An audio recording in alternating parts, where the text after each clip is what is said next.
Армысыздар, қадірменді әріптестер. Мен Күнбаева Әсия Сәрсенбайқызы, Алматы қаласы Жетісу ауданы нөмірі 193-ші жалпы білім беретін мектептің музыка пәнінің мұғалімі, педагог зерттеушімін. Менің бүгінгі авторлық бағдарламамның тақырыбы жыр және терме өнер арқылы ұлттық құндылықтарды насихаттау деп аталады. Бұл 5-ші сынып оқушыларына арналған авторлық бағдарлама. Бағдарламамның мақсаты қазақ халқының терме және жыр өнерін зерттеп, тыңдаушыларға рухани құндылықтарды жеткізу арқылы ұлттық сана мен мәдениетке деген қызығушылықты арттыру. Бағдарламамның міндеттері: терме және жырды тыңдау арқылы білім алушыларда ұлттық тәрбиені қалыптастыру, білім алушылардың шығармашылыққа ынталандыру, терме және жыр саласының саңлақтарымен таныстыру, білім алушыларды терме айтуға дағдыландыру. Бағдарламаның өзектілігі: терме қазақтың ауыз әдебиетінде, музыка және өнерінде ерекше орын алатын жанр. Ол терең ойларды, тәлімдерді, рухани және мәдени құндылықтарды өлең түрінде жеткізетін дәстүрлі өнер түрі. Терме көбінесе домбырамен, кейде қобыз немесе сырнаймен орындалады. Оның мақсаты тыңдаушыға даналық пен тағылым беру. Жыр қазақтың эпикалық және лирикалық дәстүрлерінің негізі болып табылатын ауыз әдебиет жанры. Ол аңыз, дастан, батырлар тарихы, халықтың арманы мен мұратын, табиғатқа деген сүйіспеншілігін, адамгершілік пен батырлықты жыр түрінде бейнелейді. Жырлар көбінесе эпикалық сарында жазылады, бірақ лирикалық жырлар да кездеседі. Жырды домбыра, қобыз сияқты ұлттық аспаптардың сөйлеуімен жыршылар орындайды. Қазіргі таңда әр білім алушының бойында өлеңге, шешендікке, ақындыққа деген қызығушылығы аздау болып тұр. Ал осы бағдарлама өз ұрпағымызға өнеге үйрететін, айналасына ақыл салатын, тыңдаушының құлағына құйып, санасына сіңіріп, жүрегіне ұялата білетін мұғалімдерге қосымша нұсқаулық болып табылады.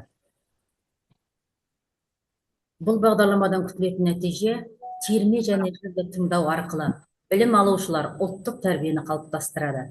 Білім алушылар шығармашылыққа ынталанады. Терме жыр саласының сипаттарымен танысады. Білім алушылар терме айтуға дағдыланады. Тағы да бір айта кететін нәрсе, бұл бағдарламаны мен көбіне қазақ жерінде 5 дәстүрлі мектеп болатын болса, соның ішінде сыр термесіне баса назар аудардым, және де халық термелеріне, халық әндеріне де баса назар аудардым. Алдарыңыздағы жаңа оқушым Қуандық Азамат дәстүрлі әнші, термеші. Бұл енді халық композиторларының әнінен үзінді орындап береді. Қабыл алыңыздар.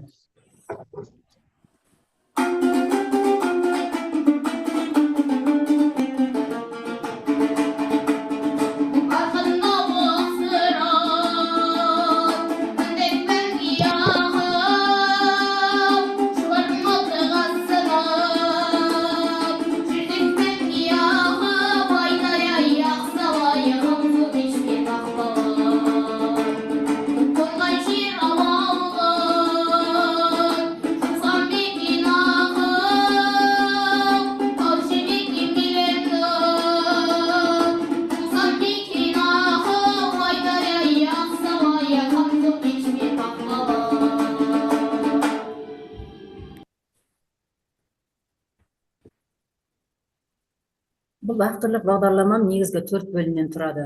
Бірінші бөлімі жыр толғау, ой толғау, екінші бөлімде терме бабалар тілегі, үшінші бөлім жауһар жырдың жаршылары, және 4-ші бөлім жыр және терме өнерінің насихатталуы деп аталады. Авторлық бағдарламаның қойылған міндеттерін орындау үшін қолданылатын оқыту әдістері төмендегідей. Ауызша әдісі бұл әңгімелесу, айтып беру, түсіндіру, пікірталас. Көрнекілік демонстрациялық әдіс педагогтың аспаппен шығарма орындауы, бақылау, интерактивті және мультимедиалық таныстыру рәсімін көрсету. Үшінші тәжірибелік әдіс аспаппен жұмыс, дайындық жаттығулары, шығарманы өз бетінше талдау, шығарманың жеке бөліктерімен жұмыс жасайды. Төртінші музыкалық кәсіби терминологиямен таныстыру, үйрету, талдау әдісі. Бұл жерде салыстыру және жалпылау, қисынды ойлауды дамытады. Және бесінші әдіс эмоциялық әдіс. Бұл жерде ассоциацияларды, бейнелерді, көркемдік әсерлерді таңдау, музыкалық бейнелі ойлауды дамытады және тағы басқалар. Бүгінгі авторлық бағдарламамның таныстырылымын қорытындылай келе, авторлық бағдарламада жұмыстар ереже талаптарына сай жасалған және барлық кезеңдер қамтылған. Осы бағдарламаны мектепішілік, тәрбие және сынып сағаттарында музыкалық кештерді пайдалануға ұсынамын. Назарларыңызға рахмет. Бұл жерде қорытынды жетістіктерімді көрсетіп отырмын. Дәстүрлі әнші оқушым, яғни баян аспабында да терме орындай алады, домбыра аспабында да термені орындай алады. Сабақ үйрету барысынан суреттер қойылды және оқушының жетістіктері. Назарларыңызға көп-көп рахмет. Бәрекелді. Жақсы, Әсия Сәрсенбайқызы, тамаша, түсінікті тілде жақсы айттыңыз. Оқушыңызды қосып. Сәттілік.